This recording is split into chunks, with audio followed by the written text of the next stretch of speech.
منحوس بھوریا چرن، اس تعویذ کی وجہ سے ان کا کچھ بگاڑ نہیں سکا تھا۔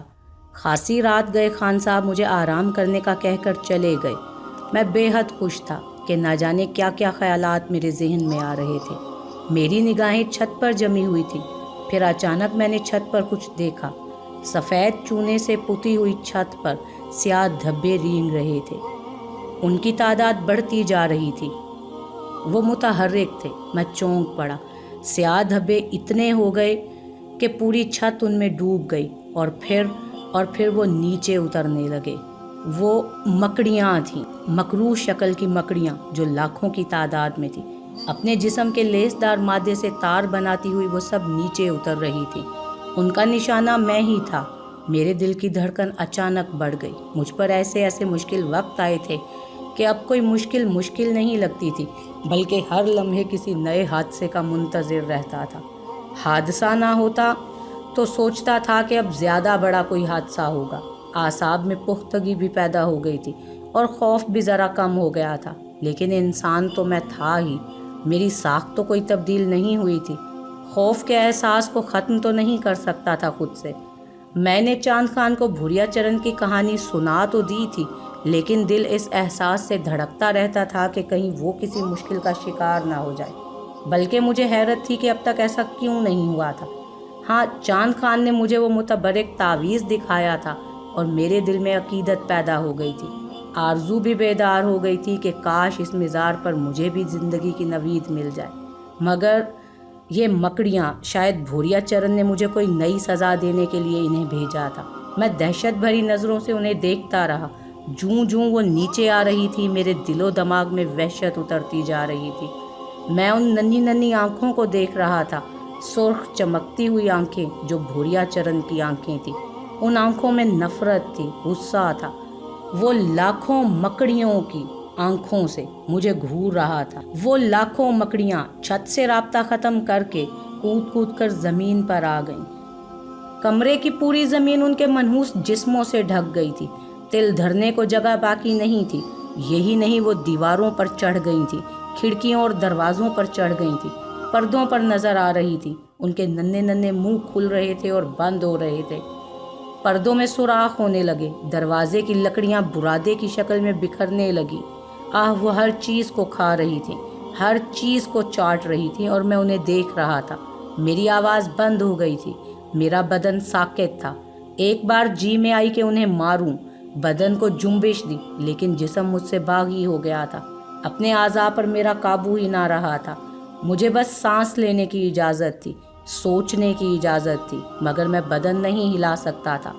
تعویذ سے چاند خان تو بھوریا چرن سے محفوظ تھا، لیکن اس شیطان سادھو کو مجھ پر مکمل اختیار تھا۔ وہ چاہتا تو یہ مکڑیاں دیگر چیزوں کو چھوڑ کر مجھ پر پل پڑتی، مجھے چاٹ جاتی، میرے بدن میں سوراخ کر کے اندر داخل ہو جاتی۔ میں انہیں نہیں روک سکتا تھا۔ بھوریا چرن یہ کام کسی بھی وقت کسی بھی شکل میں کر سکتا تھا، مگر اسے میری ضرورت تھی۔ وہ مجھے کوئی جسمانی نقصان نہیں پہنچنے دیتا تھا۔ منظر بے حد بھیانک ہو چکا تھا۔ خونی مکڑیاں دروازے اور کھڑکیوں کے فریم تک کو کھا چکی تھی، پردے چٹ کر چکی تھی، ڈیکوریشن کے لیے جو کچھ رکھا تھا وہ کھا چکی تھی، دیواروں کا رنگ نگل چکی تھی۔ یہ کام انہوں نے چند منٹوں میں ہی کر ڈالا تھا اور مجھے اپنی مسیری نیچے ڈھلکتی ہوئی محسوس ہو رہی تھی۔ وہ اسے کھا رہی تھیں، یہاں تک کہ میں فرش نشیں ہو گیا۔ میرے پلنگ کا بستر، گدا، تکیا سب ان مکڑیوں کے پیٹوں میں جا چکا تھا۔ اب وہ میرے بدن پر رینگ رہی تھی۔ مجھے ان کی سرسراہٹیں صاف سنائی دے رہی تھی۔ وہ میرے پورے جسم پر چھا گئی تھی، میرے ناک، منہ، پلکوں سے گزر رہی تھی۔ میں چیخ نہیں سکتا تھا، میں انہیں خود پر سے جھٹک نہیں سکتا تھا۔ میں بے بس تھا، مفلوج تھا۔ میں پے در پہ آنے والی ناقابل یقین واقعات سے دو چار ہو کر کتنا ہی پختہ کیوں نہ ہو گیا تھا، لیکن یہ دہشت ناک منظر میرے حواس چھیننے میں کامیاب ہو گیا اور بالآخر خوف کی انتہا نے مجھے قربناک ہوش سے نجات دلا دی۔ بے ہوشی ہوش سے بدرجہ بہتر تھی۔ پھر نہ جانے کب سماعت نے ذہن کے پردوں پر دستک دی، ہوش واپس آنے لگے، پلکوں کے پپوٹوں نے روشنی کا احساس دلا دیا، آوازیں الفاظ بن کر سمجھ میں آنے لگیں۔ بہت کچھ ہوش میں آنے والا تھا، یہ اجنبی آواز تھی، نسخہ مطب سے منگوا لینا۔ بہت شکریہ حکیم صاحب، بہت بہت بہتر۔ دوسری آواز چاند خان کی تھی، ترکیب استعمال لکھی ہوگی اس پر۔ دوسری آواز چاند خان کے علاوہ کسی کی نہیں تھی۔ جی چاہا کہ آنکھیں کھولوں، لیکن ایک نشے کی سی کیفیت تھی۔ آنکھیں بند رکھنے میں زیادہ لطف آ رہا تھا، مگر بات سمجھ میں آ رہی تھی۔ صبح ہو چکی تھی اور میری کیفیت کا حال دوسروں کو معلوم ہو چکا تھا۔ چاند خان شاید حکیم صاحب کو بار چھوڑنے گئے تھے۔ یہ شخص بہت اچھا انسان ہے۔ اس دور میں بے لوث اتنی مدد کون کرتا ہے؟ حالانکہ مجھے کچھ اچھے لوگ ملے تھے۔ ریحانہ بیگم اور سرفراز نے مقدور بھر میرے لیے کیا تھا۔ وہ بیچارے اس سے زیادہ کر بھی کیا سکتے تھے؟ پھر بھی ان کا کیا بہت کچھ تھا، مگر ان کے اس کرنے کا جواز تھا۔ وہ میری شرافت سے متاثر ہوئے تھے، جس کے تحت ان کا گھرانہ ایک المیے سے بچ گیا تھا، مگر یہ بھی ایک نیک دلی تھی ان کی، ورنہ اس دور میں لوگ کہاں کسی کا احسان یاد رکھتے ہیں۔ وقتی اعتراف اور اس کے بعد اجتناب، کسی کے جنجال میں کوئی کیوں پھنسے؟ چاند خان واپس آ گئے تھے۔ رات کے بھیانک واقعات یاد آ گئے تھے۔ پتہ نہیں دوسرے لوگوں کو اس کے بارے میں کیا معلوم ہے۔ اسی دوران چاند خان کی آواز سنائی دی، چندہ آنکھیں کھولو، مسعود میاں آنکھیں کھولو، کیسی طبیعت ہے اب؟ ٹھیک ہوں۔ میں نے آنکھیں کھول دیں۔ چائے منگواؤں تمہارے لیے؟ منگوا لیجئے خان صاحب، میں نے کہا، اور چاند خان خود ہی اٹھ کر باہر دوڑے۔ خلوص کا وہی عالم نظر آ رہا تھا۔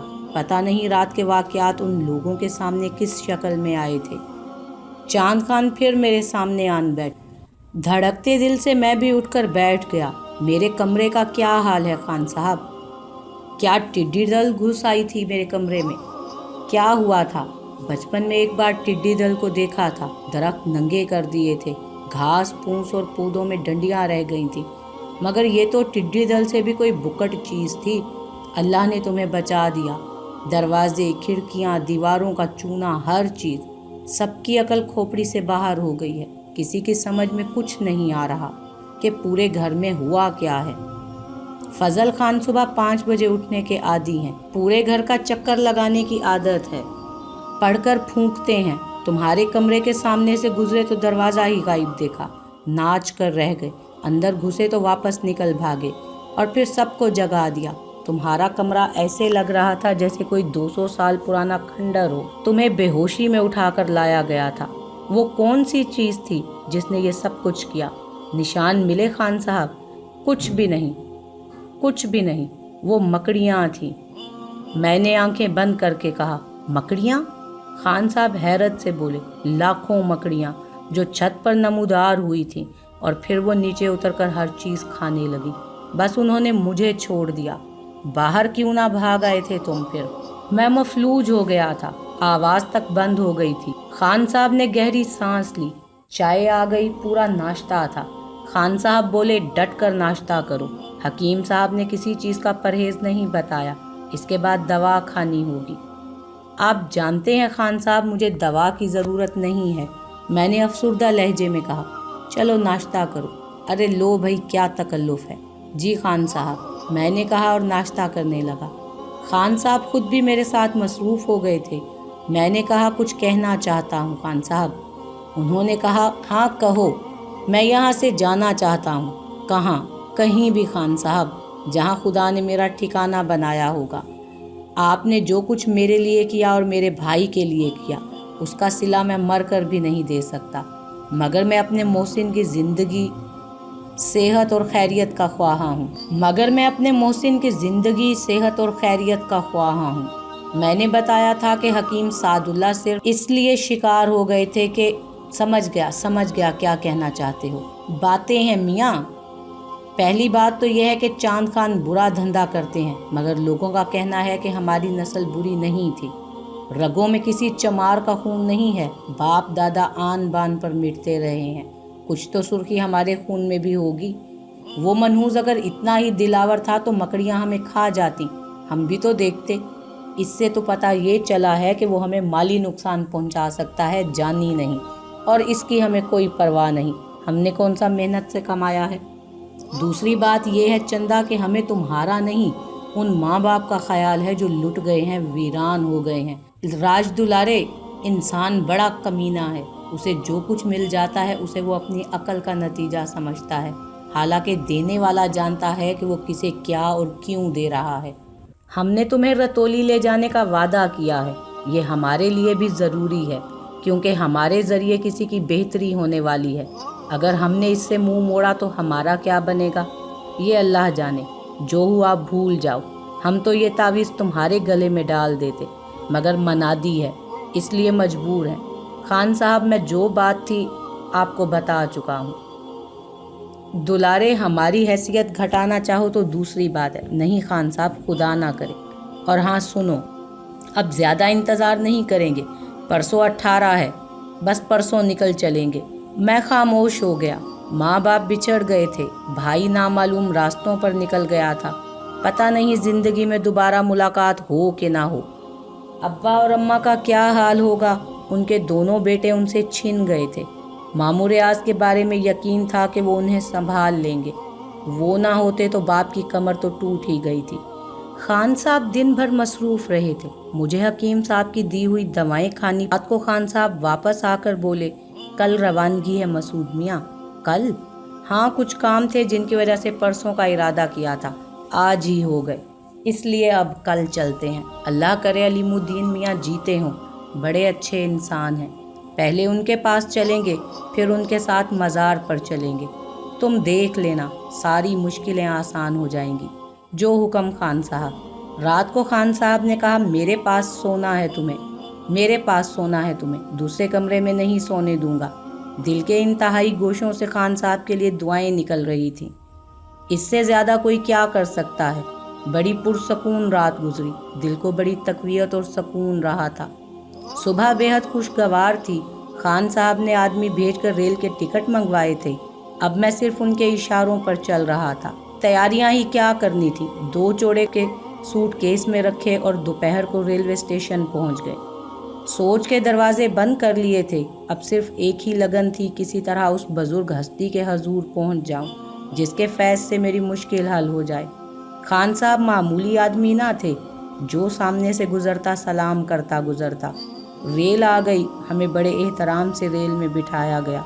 خان صاحب پان کھانے کے عادی تھے، ریل چل پڑی تو پانوں کی ڈبیا اور بٹوا نکال لیا، مسکرا کر بولے، لو چندہ پان کھاؤ۔ خان صاحب، اماں کھا لو، عید بقر عید پر تو سب کھا لیا کرتے ہیں، اور سنو، ہنسو مسکراؤ، بری گھڑی گھڑیوں کی مہمان رہ گئی ہے، ایک وقت آئے گا کہ جب تم ان واقعات کو یاد کر کے ہنسا کرو گے، مگر چاند خان کو مت بھول جانا اس وقت۔ میں سسک پڑا اور خان صاحب نے میری گردن میں ہاتھ ڈال دیا۔ مرد کی آنکھوں سے آنسو نہیں، شعلے نکلنے چاہیے، نہ چندہ نہ، دشمن بھی مردوں کے ہی ہوتے ہیں، مرد ہو، مردوں کی طرح حالات سے مقابلہ کرو۔ بری بات چندہ، بری بات۔ خان صاحب کے محبت بھرے لمس کو محسوس کر کے نہ جانے کیا کیا احساسات جاگ اٹھے تھے۔ سفر جاری رہا، رات ہو گئی۔ خان صاحب کھانا ساتھ لائے تھے، دسترخوان کھول کر بیٹھ گئے، اصرار کر کے کھاتے اور کھلاتے رہے۔ رات کو 12 بجے انہوں نے کہا، اب پاؤں پھیلا کر سو جاؤ دلارے، ہم جاگ رہے ہیں۔ نہیں خان صاحب، آپ سو جائیے، میاں عمر بھر سفر میں نیند نہیں آئی، آج کیا خاک آئے گی، تم سو جاؤ، ہم کہہ رہے ہیں نا، اور پھر ہمارا جاگنا ضروری ہے۔ 4:30 بجے ریل منزل پر پہنچے گی، تمہیں تو اندازہ بھی نہ ہوگا۔ انہوں نے ضد کر کے مجھے لیٹا دیا۔ ٹرین کی ردھم خیالات کے ساتھ سفر کرتی رہی اور آنکھوں میں غنودگی گھل گئی۔ تھوڑی دیر کے بعد سارے احساسات سو گئے۔ نہ جانے کتنی دیر ہوئی تھی سوتے ہوئے، نہ جانے کیا وقت تھا کہ اچانک قیامت ظہور میں آ گئی۔ اتنی تیز روشنی ہوئی کہ بینائی جاتی رہی، کوئی آتش فشاں پھٹا تھا یا زلزلہ آیا تھا، کچھ اندازہ نہیں ہو رہا تھا۔ انسانی شور چاروں طرف سے ابھر رہا تھا، لوگ بھیانک آواز میں چیخ رہے تھے، میرا چہرہ بھیگا بھیگا سا لگ رہا تھا۔ گہری نیند سے آنکھ کھل جانے کی وجہ سے سر دکھ رہا تھا، دوبارہ سو جانے کو جی چاہ رہا تھا۔ سب کچھ بھول کر، سب کچھ نظر انداز کر کے میں نے دوبارہ آنکھیں بند کر لیں۔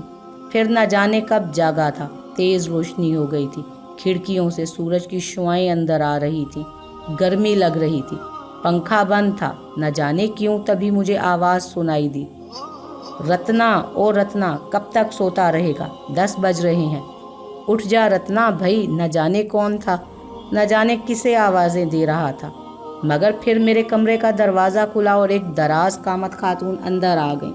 بھاری بھرکم معمر خاتون تھی، ساڑی باندھے ہوئے تھیں، ماتھے پر بندیا لگی ہوئی تھی، عمر 40 سے اوپر ہی ہوگی۔ رتنا اٹھ جا بیٹا، دیکھ کتنا دن چڑھ چکا ہے۔